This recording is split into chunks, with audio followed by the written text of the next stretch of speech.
जब मान्यवर कांशीराम जी ने बीएसपी बनाई थी, उस समय कांग्रेस का क्या हाल था। कांग्रेस ऐसे समझो बहुत ही शक्तिशाली शेर की तरह पार्टी थी, कोई उसका मुकाबला नहीं था।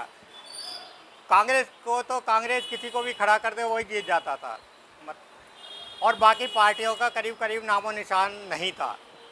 और कांशीराम जी को जब पता पड़ा कि भाई गरीबों के हित की पार्टी नहीं है और ये सिर्फ अमीरों को भले पहुंचाने के लिए पार्टी है और गरीबों के हित मार रही है, तो कांशीराम जी जो है डंडा लेके टूट पड़े उस पे, शेर पे, और धड़ धड़ाधड़ मारना शुरू कर दिया। और उनके पास जब देखा तो जनता भी जुड़ती गई और इतनी जनता जुड़ी कि कांग्रेस का शेर का जो है ऐसा हाल कर दिया कि आज वो उसको आखिरी सांस ले रहा है।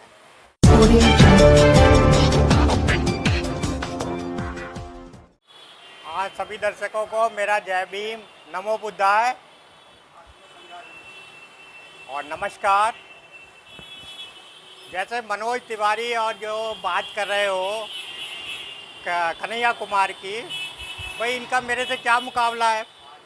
पहली बात तो मैं यहाँ लोकल एरिया में मैंने जॉब करी है, और देखिए पूरे इंडिया में आज तक का कोई ऐसा प्रत्याशी नहीं हुआ मेरे सिवाय जिसने अपने पंपलेट में पीछे अपनी सारा जीवन परिचय छापा हो। उसमें आप पढ़ के देख सकते हैं आराम से कि मैंने इसी क्षेत्र में नौकरी करी है, और क्योंकि मैंने ईमानदारी से और मेहनत से नौकरी करी है तो इसलिए मुझे किसी से कोई वो नहीं है। मेरा लोग इज्जत करते हैं, मुझे बहुत प्यार करते हैं और मुझे पूरा विश्वास है कि लोग मुझे वोट करेंगे। दूसरी तरफ जो दोनों कैंडिडेट हैं, दोनों कैंडिडेट बिहार से आते हैं, उन्होंने दिल्ली से कोई मतलब नहीं है उनका। मनोज तिवारी जी बिहार में भोजपुरी पिक्चर बनाते हैं, वहाँ से आए हैं। जनता बहक गई है, वो सोचती है कि भाई जो एक एक्टर है वो क्या है कि गरीब आदमी का रोल करता है, और गरीब आदमी का रोल करके आप देखो वो अमीरों की धुनाई करता है। अमीर आदमी की लड़की को वो जो है कोई बिगड़ी हुई लड़की होती है उसको जो है वो अपने प्यार में फंसा लेता है और उससे शादी कर लेता है। भाई मैंने तो ज़िंदगी में ऐसा कभी देखा नहीं। मैं जब 12वीं में पढ़ता था पिक्चर देख देख के मेरा भी बहुत मन हुआ कि यार पढ़ना लिखना छोड़ के क्यों ना एक गरीब अमीर की लड़की पटा ली जाए, ऐसी कोई करोड़पति की अकेली लड़की। पर मैंने बहुत ढूंढा इधर उधर, मुझे तो कोई ऐसी लड़की मिली नहीं। बस ये तो भैया पिक्चरों में ही मिलती हैं, और पिक्चरों में हीरो को देख के बच्चे हीरो बन जाते हैं कि भाई ये तो ऐसा हीरो है। पिक्चरों में कुमार भी आपके सामने, कन्हैया कुमार तो जमीन से जुड़े हुए कार्य करता है। क्या कार्य करता है कन्हैया कुमार जमीन से? भाई कन्हैया कुमार ने यूनिवर्सिटी में इलेक्शन लड़ा, तो वो वक्ता अच्छे हो सकते हैं, ज़ोर ज़ोर से चिल्ला अच्छे सकते हैं, पर उन्हें कोई भी ग्राउंड लेवल का गरीब आदमी का कोई वो नहीं है कि कोई अनुभव हो। लोग आरोप लगा रहे हैं कि बहन जी जो वो टिकट पैसा लेकर के देती हैं, टिकट बेचती हैं। कितने पैसे में मिला आपको टिकट? भाई मुझे औरों का तो पता नहीं, मुझे तो फ्री में टिकट मिल गया, मुझे अपनी काबिलियत की वजह से। और काबिल आदमी होना चाहिए तो फिर फ्री में टिकट मिल जाएगा, मुझे पूरी उम्मीद है। मेरे से तो एक पैसा लिया नहीं गया, और बाकी का मुझे पता नहीं। और जहाँ लोग सारे के सारे लोग बहुजन समाज पार्टी पे आरोप लगाते हैं कि बहन जी पैसा लेती हैं, पर दूसरी तरफ तो देखिए कौन सी मुझे एक भी पार्टी गिना दीजिए देश में जो पैसा ना लेती हो। कांग्रेस की हालत अब आज की डेट में ख़राब है, इतनी हालत ख़राब है कांग्रेस की कि वो ढूंढ ढूंढ के प्रत्याशी खड़े कर रही है। और विधायक के लिए तो उसने 40-40 लाख रुपए लड़ने को दिए थे, तो और उन्होंने विधायक लड़ाई में कांग्रेस के प्रत्याशियों ने 10 लाख लगाए और 30 लाख अपने जेब में बचा लिए। ऐसे ऐसे प्रत्याशी हैं। तो कांग्रेस तो अपनी वजूद की लड़ाई लड़ रही है आज की डेट में। हमारी पार्टी गरीब लोगों के भले के लिए लड़ाई लड़ती है, गरीब समाज की लड़ाई लड़ रही है, गरीबों से चंदा लेकर खड़ी है। और गरीबों से चंदा, किसी मालदार करोड़पतियों से चंदा लेकर, जो अरबपति हैं देश के बड़े बड़े, उनके चंदे पे नहीं चलती। उनके जब चंदा उनसे लोगे तो इशारे भी उन्हीं के झेलने पड़ेंगे।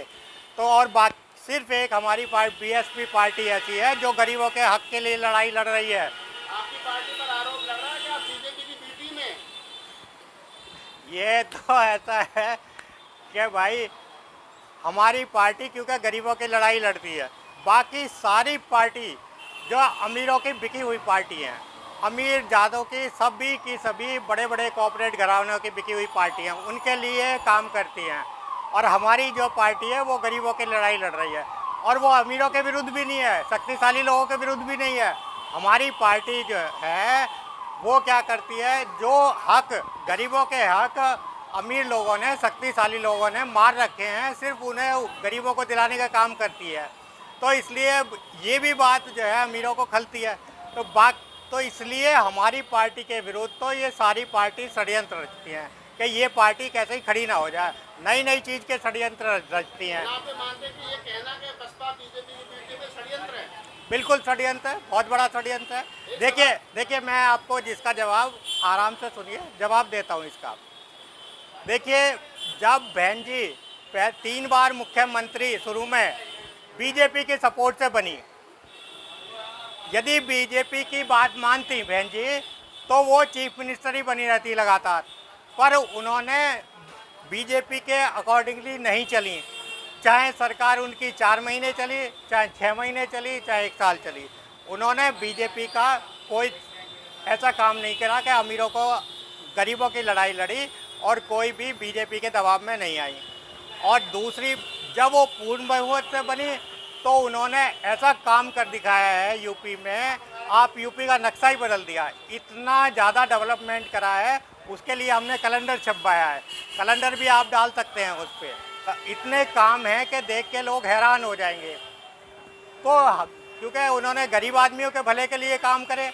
एक छोटा सा एक एग्जाम्पल दूँ, क्या आज की डेट में यूपी में बुलडोजर सरकार है, बुलडोजर चला रही है, जहाँ चाहे देखा बुलडोजर के भाई सरकारी ज़मीन पे बना रखी है झुग्गी, सरकारी ज़मीन पे ये घर बना रखा है। और यहाँ दिल्ली में भी कई झुग्गियाँ तोड़ दी, सर्दियों में मैंने देखा झुग्गियाँ तोड़ दी गरीबों की। भाई गरीब कोई भी झुग्गी बना के रह रहा है तो कोई अमीर ज़्यादा नहीं रह रहा, कोई अपनी मर्जी से नहीं रह रहा, वो सब लोग गरीब आदमी हैं, मजबूरी में रह रहे हैं वहाँ पे, और आप उनको उनकी झुग्गियाँ तोड़ रहे हैं। अरे कुछ उसको रहने का बसेरा कर दो, वो भी नागरिक है इस देश का, गरीब आदमी भी नागरिक है।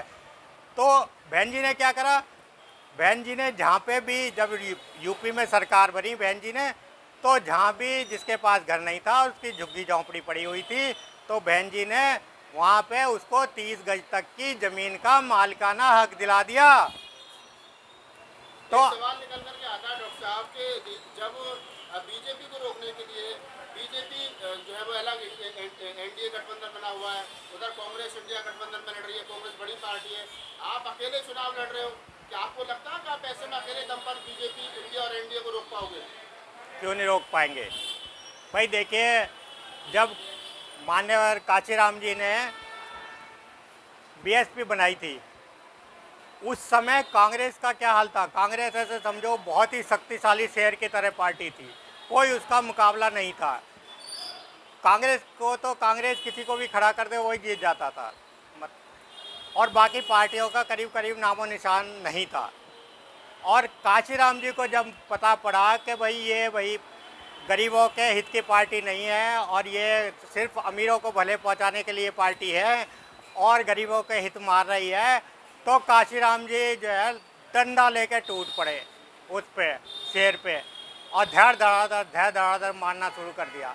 और उनके पास जब देखा तो जनता भी जुड़ती गई, और इतनी जनता जुड़ी कि कांग्रेस का शेर का जो है ऐसा हाल कर दिया कि आज वो उसको आखिरी सांस ले रहा है। तो उसको आज कांग्रेस की ये हालत है कि उसको, जो एक टाइम में नेशनल पार्टी होती थी, इतनी बड़ी पार्टी होती थी, आज वजूद बचाना भारी पड़ रहा है।